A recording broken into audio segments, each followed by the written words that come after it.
प्रिय विद्यार्थियों, मैं doctor Urmila Sharma, MSG college Bharatpur. मैं आज आपको भ्रमर गीत के एक पद की व्याख्या कराने जा रही हूँ। यह पद इस प्रकार है।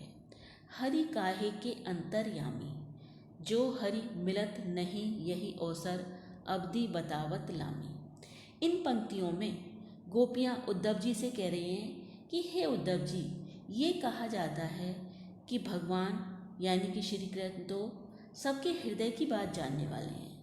यहाँ मैं बच्चों आपको ये बताना चाहूँगी कि अंतर्यामी का मतलब होता है हृदय की बात जानने वाला। तो गोपियाँ कहती हैं कि अगर कृष्ण सबके हृदय की बात जानते हैं तो हमारे हृदय की बात क्यों नहीं जानते। इस समय जब हम उनके विरह में व्याकुल हो रही हैं, उन्होंने हमें ये संदेश भेजा है कि हम उनको भूल जाएं और निर्गुण ब्रह्म को याद करें। इस समय हम तो उन्हें देखने के लिए बेचैन हो रही हैं और उन्होंने हमें अपने आने की अवधि लंबी बताई है।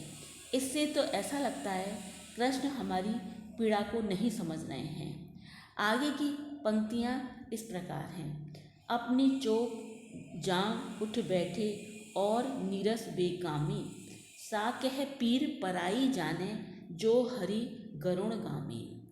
इन पंक्तियों में बच्चों गोपियाँ उद्धव से कह रही हैं कि कृष्ण अपनी चोक यानी कि अपनी इच्छा से मथुरा चले गए और ऐसा लगता है वहाँ जाकर नीरस और निष्काम हो गए हैं। तात्पर्य यह है कि कृष्ण न केवल वहाँ जाकर बैठ गए हैं बल्कि अब उनको हमसे मिलने की चाह भी नहीं रही है। इसीलिए उन्होंने हे उद्धव जी आपको यहाँ निर्गुण ब्रह्म का उपदेश देने भेजा है। आगे की पंक्ति में गोपियाँ कहती हैं कि कृष्ण तो गरुड़ पर सवारी करते हैं। यहाँ मैं बच्चों आपको बताना चाहूँगी कि कृष्ण विष्णु के अवतार हैं और विष्णु जी की सवारी गरुड़ होती है। इसलिए गोपियाँ कृष्ण पर व्यंग करते हुए कहती हैं कि गरुड़ पर सवारी करने वाला व्यक्ति पैदल चलने वाले की पीड़ा को नहीं समझ सकता। राह में कितने कांटे हैं, रुकावटें हैं, परेशानी है, इस पीड़ा को साथ पैदल चलने वाला ही समझ सकता है। इसलिए हे उद्धव, कृष्ण हमारी विरह वेदना को नहीं समझ सकते क्योंकि वह तो गरुड़ पर सवारी करने वाले हैं। आई उघर प्रीत कलईसी, जैसे खाटी आमी, सूर इतय पर अनक मरत है, ऊधो पीवत मामी। इन पंक्तियों में गोपियाँ उद्धव से कह रही हैं कि हे उद्धव जी, जैसे खट्टी आमी से कलई उतर जाती है। यहाँ मैं बच्चों आपको बताना चाहूँगी कि पीतल के बर्तन पर कलई करवाई जाती है जिससे जो खाद्य पदार्थ उसमें बनाया जाता है वह पितराकर स्वाद को खराब ना कर दे। लेकिन उस बर्तन में अगर खटाई का प्रयोग किया जाता है तो कलई छूट जाती है और बर्तन अपने पुराने रूप में आ जाता है। उसी प्रकार गोपियाँ कहती हैं कि कृष्ण का प्रेम भी इस विरह के समय हमारी समझ में आ गया है। पहले तो उन्होंने हमें खूब प्रेम दिखाया, लेकिन अब जब हमें उनकी ज़रूरत है और हम विरह में परेशान हो रही हैं तो उनकी जो सच्चाई है वो सामने आ गई है। तो इस समय जब हम विरह में कुड़कुड़ कर मर रही हैं, वे ऐसे चुप्पी साध कर बैठे हैं। यहाँ बच्चों मामी पीने का मतलब चुप्पी साधना है।